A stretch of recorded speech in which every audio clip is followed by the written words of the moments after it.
Hello friends, I'm back on my channel and we are yet again with one more topic of history. If you remember, lastly we had done about the early phase of British rule in India. Not British rule, or you can see the British East India Company's arrival in India. So this time we are going to see their expansion policy or their annexation policy which they followed in India, and one after another how they took over the entire political and the economic rights of India. So let's go on my points.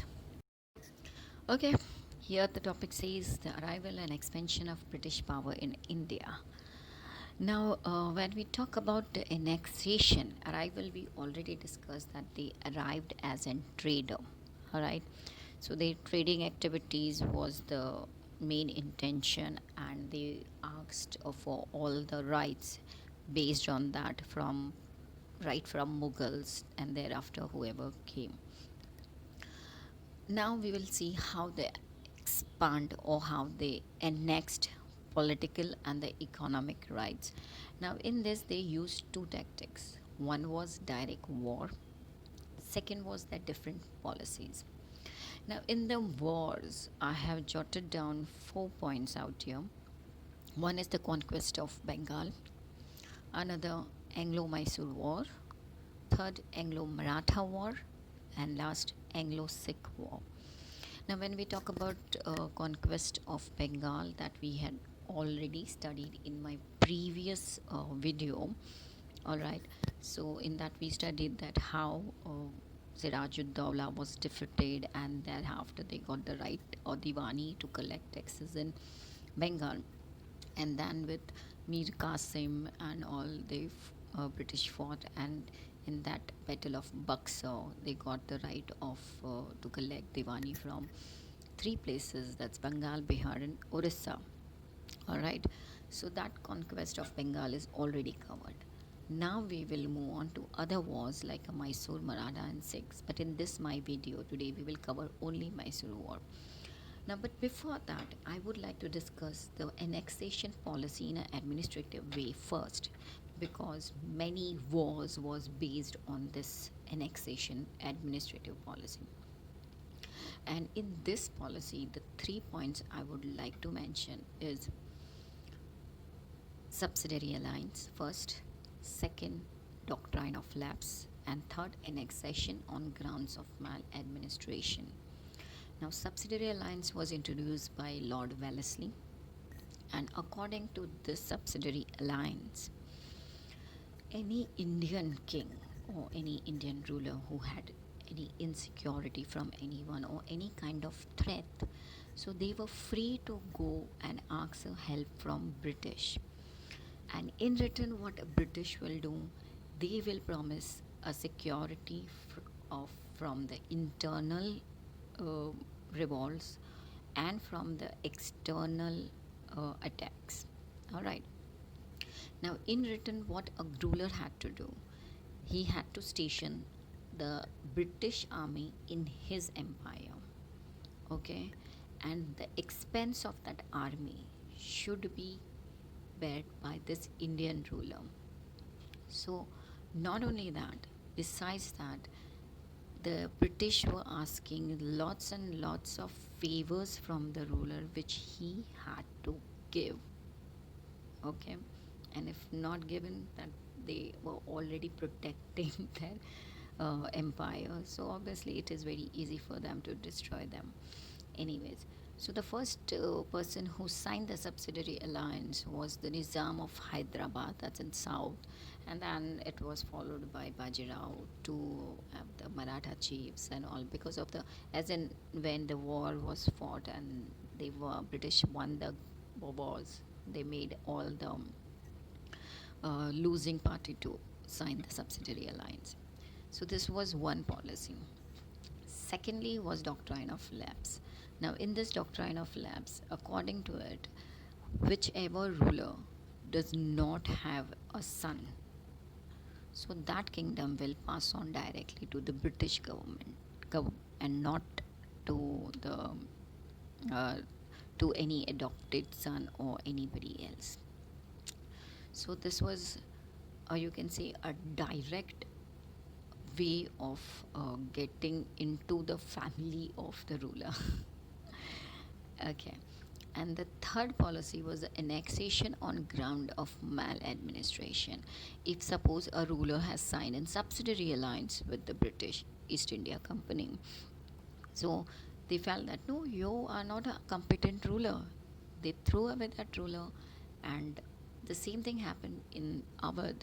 They threw the ruler, and on the basis of maladministration, and they completely ruled it politically, economically, socially, in every aspects. Okay, so this was the three major policies of British East India Company for annexation. Now let's again go on the war policies, and in the wars, as I said it, the conquest of Bengal is already discussed in my previous video. If you all have not seen it, please do see it. The link I'll be sharing it. Next comes in the line is the Anglo-Mysore War. Now the Mysore itself shows it's about the south. The east side is conquered. Now they are on the south. Now in the south, the major ruler part was Nizam of Hyderabad, Marathas, and Hyder Ali. Now Hyder Ali, you can see this Nizam of Hyderabad and Marathas were not happy with Hyder Ali. They were not, so that is why the Britishers had made them as their allies, their friends. But Hyder Ali was very smart person on the ground of nationalism. He got the support of Nizam of Hyderabad as well as of Marathas, and these three got united and fought against East India Company. All right. Now this was the major reason because of which the victory came in favor of Hyder Ali. It was really a smashing loss for East India Company. So this is the first Anglo-Mysore War. The second, when we talk about now in this, again we talk about the three friends, Hyder Ali, Nizam of Hyderabad, and Maratha.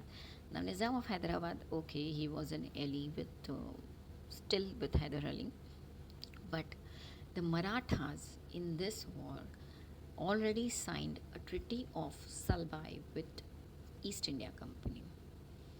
By this, they removed their support from him. So what happened? Now one support is gone. So East India Company was quite organized, and they could deal with Nizams of Hyderabad and Hyder Ali on their own, and that was the reason Hyder Ali lost this war. And it was ended by the Treaty of Mangalore. Alright, now once this war got over, the enmity was always there between the rulers of the Mysore and the East India Company. So his Hyder Ali's son came Tipu Sultan. He too was against of East India Company. And what he did, he attacked Travancore. Now Travancore was a place in south which was in a friendly relationship with East India Company. So obviously the East India Company came to fight with whom? Against Tipu Sultan. And now in this time, the Nizam of Hyderabad also did not support Tipu Sultan. So the Marathas were already gone. They had become the enemy. They were on the side of East India Company. The Nizam of Hyderabad also lost. He also abandoned him. So it was Tipu Sultan alone left, and he ultimately lost the war. And the Treaty of Srirangapatnam was signed between East India Company and uh, Tipu Sultan. Alright, so this is about the third Anglo-Mysore War. Now we'll come on the last and the final Anglo-Mysore War, and in this Tipu Sultan was alone in third. Even in fourth, he was alone. Now I'll tell you the reasons why all three wars were fought. Now in the second one, Hyder Ali had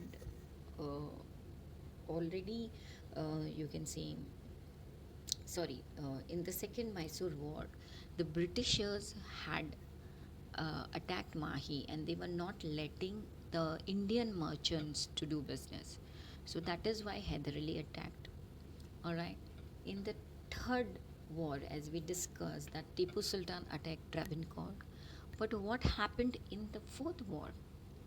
In the fourth war, the Subsidiary Alliance was introduced by Lord Wellesley. So, British wanted that Tipu too should sign this Subsidiary Alliance, but he was against of it, and that's the reason the war took place.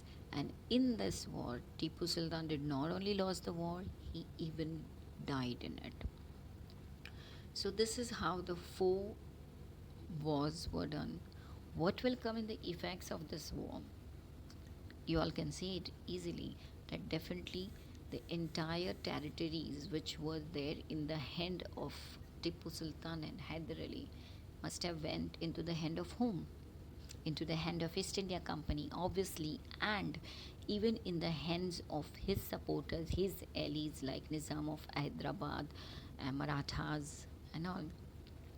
And secondly, now they got an entire political and the economic power in South, or you can say in one part, that's Mysore, was completely under their rule. Now, today in this video, we will cover only this topic. The rest is the Maratha wars and the war with Sikhs that we will cover. This it's a little enlarged topic, so that is why I don't want to mess up with everything in the one video. So that is why I have decided to cover it in the next video. So stay with me and please see my next video whenever it comes. Till then, see you. Take care.